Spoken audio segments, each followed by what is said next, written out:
This video is to show how to check for bioburden and function in high-risk instruments.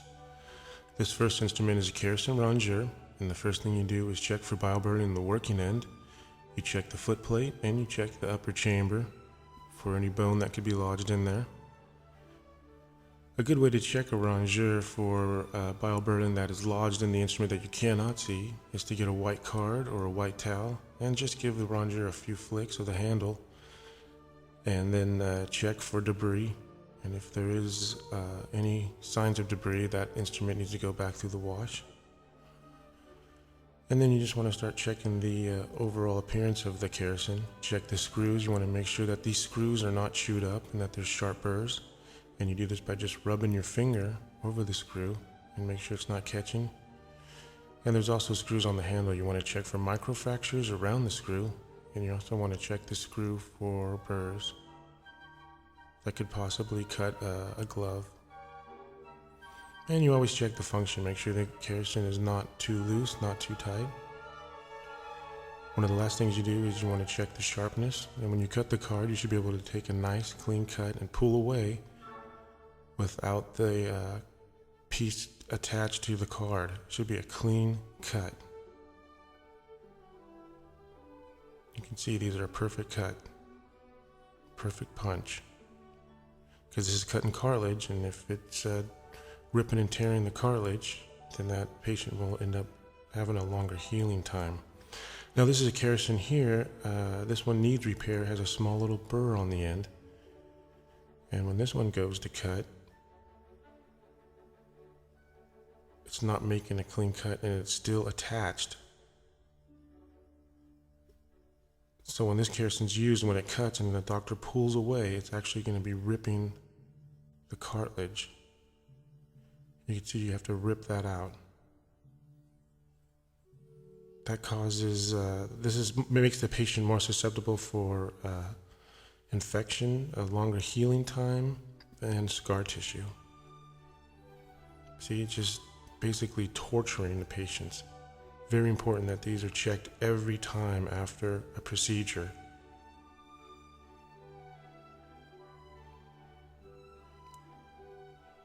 Very simple repair, about 10 minutes. This one he wants to cut the gloves, he's very sharp. It's like a little razor blade on there. This is a double action rongeur. And once again, the first thing you do when you inspect it is look for bioburden. And these rongeurs have quite a few little hiding spots. But the first thing you would do is check the jaws. Any residue, any little pieces of bone or blood. And then when the jaws connect, there's a tiny little hole here. And you have to look inside there, inside the chamber. You have to squeeze the rongeur and look inside these little gaps here. Because when this is going through the wash, it's closed. It's a closed area. So if there is a chunk of bone, it's not going to be able to be released. And then on the back of the handle, there's also another little hole where the instrument meets you have to check.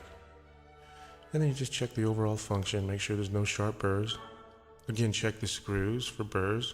A lot of times these screws get chewed up, so you always have to rub them with your finger, make sure they're not sharp. Same with the springs. Check the screws, check for microfractures.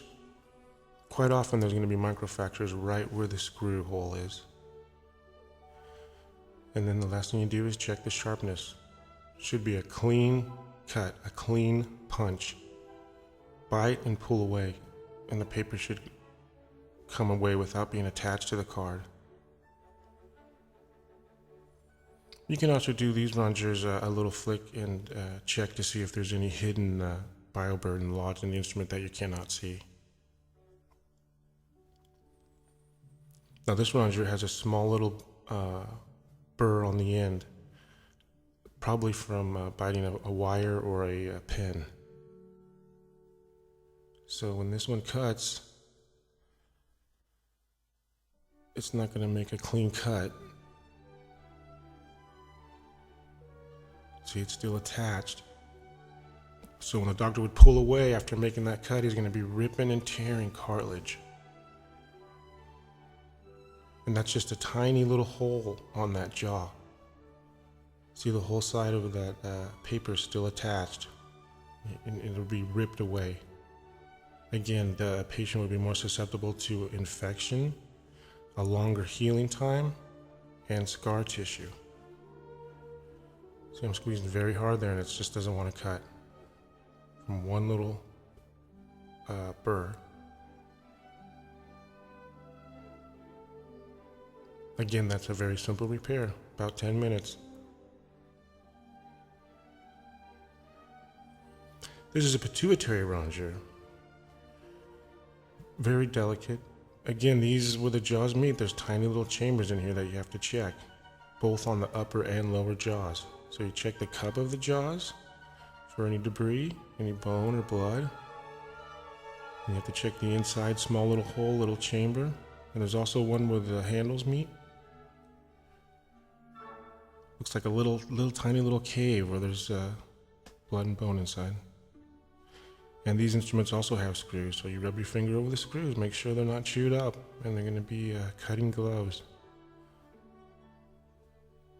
No burrs on the jaws. And this should be able to take a nice clean cut from latex. When they're repaired, the repair techs check them on just little hairs on their arm they should cut. But you can make a perfect clean cut on latex. When you pull away, the cut should be the exact diameter of the jaw. If it's too small or too big, then that jaw needs to be repaired. Now here's a pituitary that needs repair. There's a tiny little burr on the end. Doesn't even want to hold the latex, and then when it does cut, it leaves either a tiny little hole or it will rip a big hole. Like see, it's not the diameter of the jaw, so it's not making a clean cut. Once again, it would be hurting the patient. And we're also going to show you suction just because this is a high-risk instrument, and bioburden is very often left in the tips of these. So you have to hold it in the line, look down the tube, and make sure there's not a chunk of bone or any kind of debris in there. And check the both ends, check where it's connected, check the suction port, and make sure that they're not too chewed up. These often become almost like knives. And always remember, no matter how bad it seems, that with teamwork, we can make every instrument 100% bioburden free. Thank you.